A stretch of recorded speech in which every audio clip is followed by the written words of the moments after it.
Welcome to this episode of The Agency Founders. Today we're going to be talking about strategy. Big words, usually results in big things. But yeah, Sam, do you want to introduce us? What we're talking about? Yeah, it's more like an informal chat, I'd say, about strategy, because we're obviously coming off the back of 3 to 4 months of planning our new strategy. And it's quite interesting to see the reaction of it from everybody. We'll talk about it from our founder's perspective, obviously. But in terms of going all the way back to the start, do you think we had a formalized strategy now in hindsight? Oh no, I don't think so. I think we had a bit of a plan. We knew kind of what we wanted to achieve, but then we never really had like an overarching, strategy. We've never had an overarching, this is how all of this is going to look. We kind of just went straight into this is what we need to do, if that makes sense. Yeah. Because I think there's elements there. So I think because as a founders, our perspective was we want to sell, which I definitely thought that's our strategy when we started. But then obviously when you read more about strategy, that's obviously not a strategy, that's a goal. And then we had our e-commerce led, so SEO, e-commerce, and that's it, which is more proposition, which again, it's got elements of strategy in there. It's like essentially saying no to other industries and other services, sticking to what you want to do, and that's the direction the business is going to go in. We never had that all song and dancing big strategy, but I thought we did. What did you think our strategy was before? Well, I think this is where strategy goes wrong, is when you say to be the best at e-commerce SEO. That's a goal though, and that's not really a strategy. That was more like a goal we wanted to achieve, was we want to be the best at e-com strategy. That's what we want people to see us as. That's not necessarily the strategy. Yeah. And the whole best is so arbitrary and subjective. You can't ever achieve it. And there's nothing to actually achieve. It's just your own perception of what best is. But I think, saying no to industries, that's a form of strategy, but we just didn't have an end point of what we were aiming towards, apart from selling. And then obviously we sold to the staff, and then that changes your mindset. And doing this new strategy now, how has your mindset changed towards it? If you go back, start of this year, so January 2024, your mindset then versus what it is now. Yeah, it's changed a lot. I mean, to give people context, by the time this episode comes out, NOVOS, we call it NOVOS 2.0, will have launched. It's a combination of a rebrand and a whole new strategic focus. You can look on our website, across our socials, you can kind of see what we're going for. How it sort of changed my outlook, I don't know.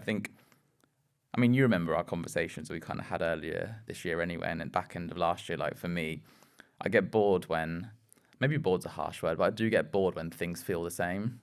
Like eventually I get to a point where a bit like I'm not really challenging myself, don't really think I'm doing what I'm best at. And I think I reached a point in that like last year where I just felt like I was just firefighting things, and it's not really what I wanted to do. Like I know being like running a business, like naturally you're going to have to firefight things, that's totally fine.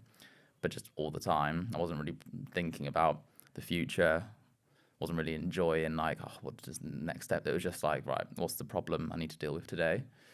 I think that's where I got to, and I was like, if this is what running an agency is, I don't think I want to do it.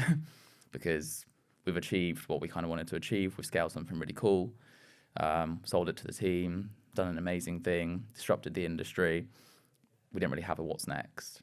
So I think naturally, both of us, I remember having the conversation and being like, we'll probably slowly maybe start to step back. Whereas actually now my mindset, now we've kind of introduced this strategy, it's like a breath of fresh air. It's almost like it's not a new business, but it feels like it's a new business because it's a whole new focus, it's a whole new area for us to go down. It's exciting to think that the company could double, treble, quadruple, who the hell knows? It's almost like we're just starting it up again, which those 2 years of my life when we first set up the business, despite in the last episode explaining how stressed I was, were my favourite because it was just chaos. And I love the chaos in business that comes with you just figuring it out on the job. So yeah, I'm excited for it now. I think, it's just breathed a bit of fresh life into me, I think, for the company. Yeah, I think, like I said, we're trying to sell it, sold it, and then definitely from my perspective, we had that 2-year earn-out period.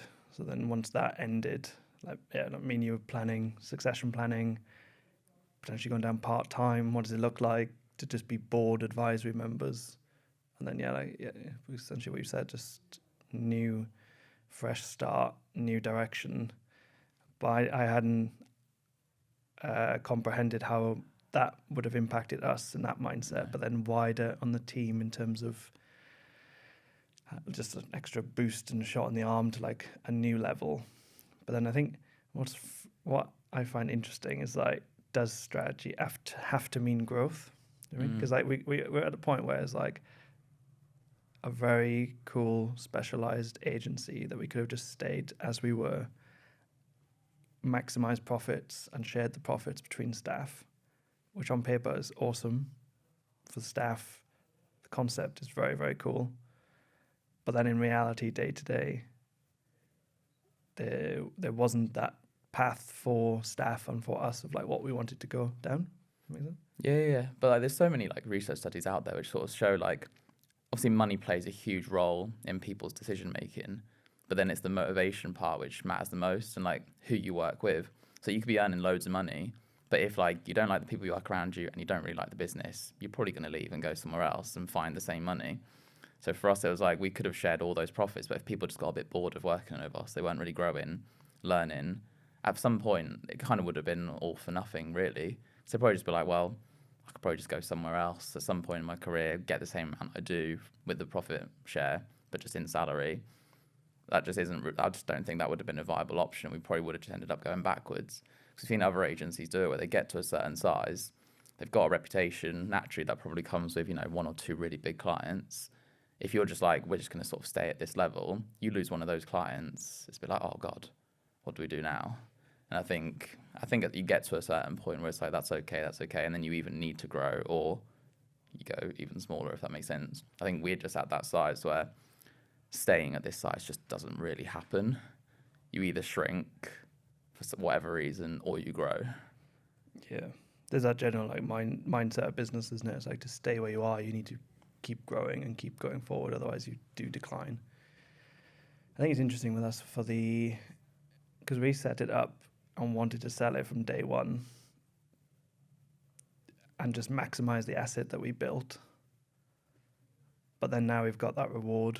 And obviously, we haven't got it all, but having that reward then allows you to grow the business naturally and probably more organically, as if other people would grow a business without the need to try and sell. I think that makes sense. Good. It's an interesting one. Like, cause I feel like strategy is it is a big word, and people think, oh, strategy is like big business thinking. But I think you do get to a certain point. I'm not saying you need a strategy when you start an agency, but I think you get to a point where you're like, we need some kind of strategy now. And whether if that is, shrinking, that can easily be a strategy as well. So like currently we've got too many people. We don't need this many people. We want to basically shrink the team. We want to reduce the number of services that we do and just become really good at one thing. That can be a business strategy for a business owner that wants to go down that route. It doesn't have to just be, we're going to scale this huge thing. But I think for us, we were just like, we love growing the company. We reached a point where we don't have to grow it like an insane amount very quickly anymore. We can grow it like sustainably. And I think it just made sense for us to do it this way. Maybe we'll do another episode where we show how we created it and more tangible tips on how to do that. Yeah, I think that sounds good. For this one, though, why do you think we did the strategy now? Like, what was the trigger point?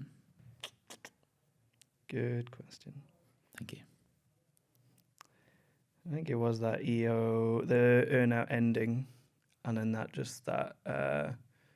fork in the road type moment is like, do you give it one last shebang, or do you just leave and go your own separate way? I guess. For me, it was definitely the earn-out ending. So you don't have to worry too much about margins and profit and getting that bonus. Therefore, your mindset goes more into investing and growing. And I guess reading. You read more, learn, get new ideas. And then that definitely helped me to get a different perspective. because I definitely think I'm strategic, but I don't think we had a strategy. If that makes Yeah, sense. makes sense. Then that like reading, maybe I'll link it. We can link the book, wherever we link below, and that definitely helped like position in the agency more around the value you provide to your clients and the industry rather than just your pure discipline. Was there ever a point where like you think, the reason I ask is I think part of me was when we were doing this strategy was a huge part of it also because we were like, I don't know what's next for us. Yeah, I think because we've dabbled in stuff as well, haven't we? Like we did investments and worked with other agencies and just explored other avenues. So I think that definitely helps you to grow and learn and get different perspectives. And then definitely from my perspective, you start working with really tiny, small startup agencies and you realize how tough it is to get going. And then you appreciate the asset you've got that you probably took for granted. So it's like now it's like creating a new agency within an agency, like a new department. But rather than starting from scratch, you've got a multi-million-pound agency behind you to invest and that platform to build on, which is way easier than starting fresh. Yeah. So like people listening might be thinking, oh, this is all like fine, but surely you need like investment to do something like this to grow, or surely you need to go through like a fundraise to scale. Obviously, we're not going down that route. Do you want to talk a bit more about how we plan to actually do this in a sustainable way? Yeah, I think in general with agencies and investment, like agencies don't need to get investment, like such a cash rich model. Like if you think back to when we started, you get one or two retainers paying you 1 or 2K a month. That's like cash in the bank straight away. And then you get to a threshold of how much you want to earn. Everything on top of that is a bonus. So we essentially just built that up, stored as much cash in the bank as possible, get past that threshold of, was it like 3 to 4 months worth of costs in the bank account. After that, it's all extra bonus money. So we kind of stored that as investment for ourselves. We launched digital PR off the back of that investment. So I think we invested 100 to 150K of our own money to launch that new service. But we've always said from like day one, we didn't want an investor because essentially then you've got your own boss and that person or business doesn't understand the industry. So like for us, we would have wanted to stay in SEO and e-commerce, whereas the investor might be like, well, if you launch paid search, you'll get X amount more money and I'll get my return. Whereas for us, it's like we know the industry and we know where the USP is and where the gap in the market is that an investor just wouldn't relate to. So for us, again, was using the same route, cash in the bank, investing in ourselves and getting a very small bank loan, which is very easy to pay back as just additional cash in the bank. If we were to set this all up again, like from scratch, someone came and met us, me and you were just sat there, we're just chilling, talking about football, and then some guy comes over and says, seen your guys' LinkedIn's, love your past history. I will give you introductions to 5 amazing companies who will all work with you on retainer models. I'm going to invest X million in cash so you can literally grow this thing to like 100, 150 people within 6 months. But I want, 51% of the company, so you two share 49% each. Would you take it? Like, would you take investment from anyone if we were to do all this over again, or would we just do it the same way? Is that right now, after we've built what we've built, or back then in that time frame? I'd love to know both. Right, so My now answer changes for both. it kind of ties into the next topic, which is imposter syndrome. But now, 100% no, because we've done it, confident, don't need to do it. Back then, yeah, it would have, because we hadn't done it. So then you have that reassurance. So yeah, I think we'd have taken it. Maybe we'd have negotiated a bit more on that 51-49. But yeah, we'd have taken it, I think. What about you? I mean, we almost did, right? Oh yeah, it wasn't really an investment. It was a very early buyout of us It was to merge us into a group. And it was so bad, but we were so desperate. Maybe that's a whole other topic. I think that's a whole other topic, yeah. But I think The whole desperacy thing could be a topic on its own. Yeah. I think it is really hard. Like when you're running your own thing, you're kind of just doing a million things at once. You get to a point where you're just like, this is awesome, but equally, I just want this to end. Like I'm tired. And I think, I remember both of us, we literally were about to like, yeah, this is like the right thing for us. And I remember both of us just saying like, what are we doing? We've barely even got going. This isn't going to work. Like this just isn't going to work. And I think like a few months had lapsed since like we'd last spoken to them or something. And it was like, this just needs to fizzle out. Like this isn't going to be right for both parties. And obviously I'm glad we didn't. But yeah, in answer to your question about the investment, probably would have taken it originally. Especially if like someone comes to you that's like, you think is smarter than you, more successful, you'd be like, well, if they've come to me for this and they're willing to put so much money into this, and really all I've got to do is put my time into and my brains into this, yeah, I'll do it. But like you said, I think now in hindsight, just wouldn't do it. I just think it's just not the same. We would have been we probably wouldn't even be doing this anymore. We would have been out very quickly. Yeah, I think and it's a common perception, right, with with any business. It's like you think you need cash to get off the ground, and for like a physical product you do, but for a service based, that's B2B, high ticket like SEO or like any form of marketing, you don't. I think if somebody was investing their time, that'd be very different. So if somebody was like, I'll put cash in and I'll invest X amount of time per week, per month to help you to do your marketing or build out this service or something like that, that could be different. So investing their time and expertise rather than just cash. Because that's what happens at the start of an agency, is like you're cash rich but time poor. So you don't need an investor. So my final question for you then is, what's more important, given all of our experience now and where we are today, strategy or cash? Strategy leads to cash. So which one's more important? Strategy. Yeah.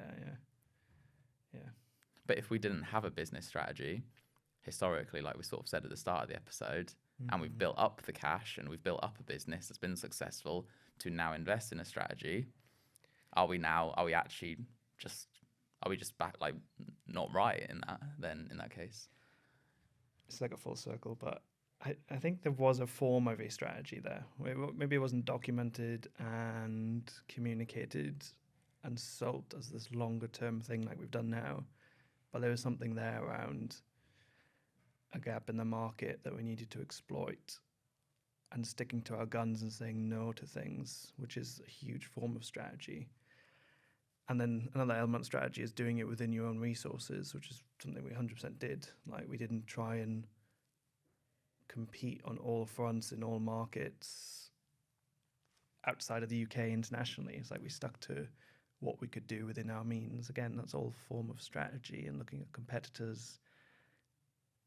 We knew the value that we could bring to clients, the industry. Like those are all elements of a strategy. It just wasn't concluded and brought down on paper that just says this is what it is. That makes sense. Yeah. So in like summary, I guess, for an agency founder listening, prioritize a strategy, but doesn't have to be this huge 100-page doc like most people tell you that it should be. Cash, don't just immediately think I need investment. Map out what you need your costs to be and then weigh up, actually, can I just do this myself, or do I need investment? Strategy doesn't have to be just growth. It can be kind of whatever you want it to look like, but it just needs to be something that the business is working towards. Yeah, and it's like direction and saying no to things. So it's so easy, especially at the start. If you remember, like we had opportunities to work with other clients, and then we had some smaller clients, but we got rid of them or sacked them off because we knew the direction that we were going in, and we wanted to stick to our guns. That whole discussion we had around, what if Coca-Cola come to us and we just do e-commerce? And it's like, well, if you're not specialize and own something, Coca-Cola's never going to come to us, but someone like Nike or Adidas can come to us. And then we did actually work with Adidas eventually. But if we were just a broad agency, we probably would never have worked with like a big brand like that. So USP is massive, really, isn't it? That's business 101. I think I remember when we started the agency, I said to you, like, I'm not starting this unless we have a strong USP. Because when you go in-house and you get all the agencies to pitch to you, that was an eye-opener, where it's like all the leading agencies in London, and you're like, you're all literally saying the same thing, just in a different way. There's no USP here. So at least if we launched and it would just be a small agency, at least we had a USP that we could just go into a pitch and just be like, we know we're better than them at this. Yeah, we did well. We did well, didn't we? I feel like we did well. Look, we're here now, aren't we? So people are listening to us. They want to hear about us. So we did well. Cool. We will wrap it up there. We'll do more episodes on strategy in general. I feel like there's so much that we can break it down into and talk about. But for now, please leave us a review if you can. Make sure to subscribe as well. And also sign up to our newsletter, which you can do in the link below or in the description. And as part of that sort of like initial process, we'll send you an Agency 101 guide, which hopefully will help you as well on your journeys over the next few years of being an agency founder. And we will see you in the next one.